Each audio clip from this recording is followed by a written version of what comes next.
Good morning. It's now time for our cooking segment. We're live from Kelly's Furniture and Carpet One, and this morning we have Alana Preussner here this morning, and she's going to show us a secret recipe to some zucchini that even your kids will love to eat, because I know when it comes to vegetables that some are kind of wary about, and including myself, I'm very picky when it comes to my zucchini. So, well, I think a lot of people are. A lot of children hear the word vegetable and they freak out. Right. So I figure, why not get it past them? Yeah. So this is a great recipe that I learned a long time ago from Julia Child. And it's really kind of more a method than an exact recipe, so you'll find I'm being a little cavalier with my measurements here. That's fine. But the basic method is that if you try to saute zucchini as it is, it's so watery, what you end up with is soup. Right. And so what we're going to do first is get the water out of the zucchini. Okay. So what I've done is grated the zucchini. You can use a box grater, your food processor, whatever you want. And you grate it up, you put it into a colander, you sprinkle salt on it. Okay. About a half a teaspoon or thereabouts. And then you have to get the water out. And so what we're using, this is my medieval torture device. This is actually an old-fashioned potato ricer. If you put cooked potatoes in this thing and squeeze them through, it's sort of like those little Play-Doh extruder thingies that your children used to play with.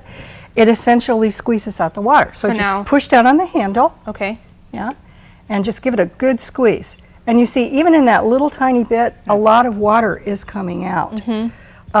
If you, you just put it back in the colander like that. Oh, just, I smushed it. Is that okay? That's great. That's okay. exactly what you want to do. Okay. And you can see there's a whole lot of liquid in here.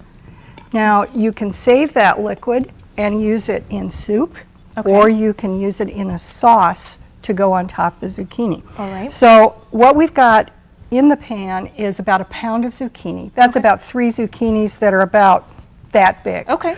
I don't like the big monster ones because they tend to be tougher. Okay. But if one hides under a leaf or in the back of your garden, or your friends leave them on your front porch, you can use those too. If they're really, really tough, what you need to do is cut them in half lengthwise, scrape out the seeds. Okay. Because the seeds are kind of good to know. indigestible and woody. Good to right? know. All right. So you grate it.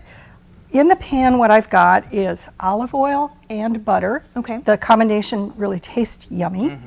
And I have sauteed the onions, some onions. This is about a cup and a half of onions. Very colorful. Isn't it pretty? And at the last minute, I put in a whole clove of garlic. That's what I was smelling. I mean, what you earlier. need early in the morning is garlic. I love to garlic, Get you so- going, right? I brought my toothbrush with me. Yeah, so yeah. Perfect. You're doing fine. All right. And so basically, you saute your onions in a covered pan. Okay. All right. Let them go 8 or 10 minutes. And what you want is translucent but not browned. So why is the covered pan important? It just helps keep them from browning. Okay. And they will get nice and kind of clear. All right. Right? At the last minute, you put in the garlic, because remember, if you cook garlic at high heat, it gets bitter and brown and disgusting. Right. Right?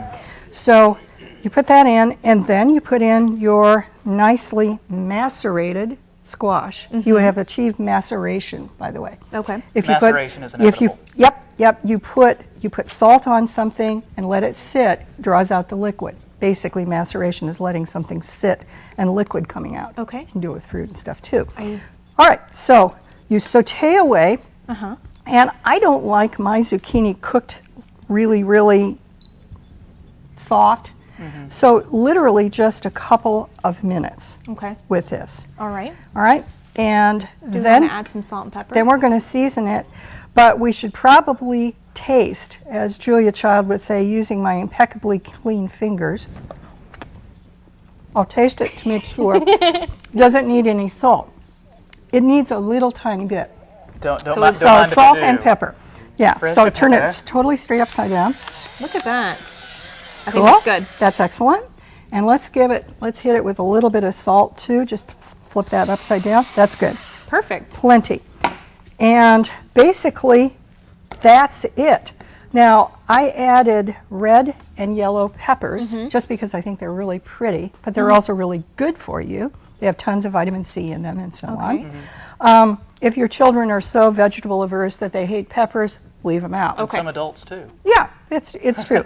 But the basic squash recipe here can be the base for whole tons of other things. Okay.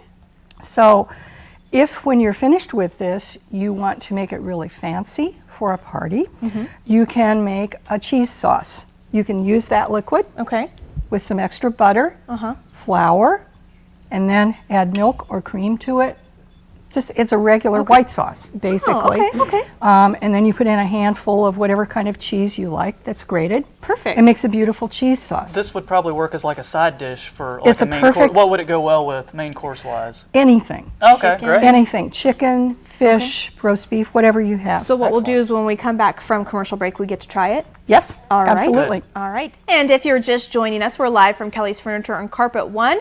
And what you're looking at right now is a zucchini dish, and courtesy of Alana Preussner, she just showed us how to make this fabulous dish, and I can smell the garlic, and I'm so ready to try this. So It's so delicious. So what we're going to do is garnish it a little bit. I've put some fresh thyme from my garden on there, and I sprinkled a little bit of fresh thyme in the mixture when I finish sauteing. You don't want to cook your herbs too much. And then we're going to put a little Parmesan cheese on the top. I mean, garlic and Parmesan, you can't beat that, right? I don't know if I can do this. Yeah, just crank it to the right. There you go. Perfect. look at See, so that. it makes little shreds. Isn't that clever? Yes, I love it. All right.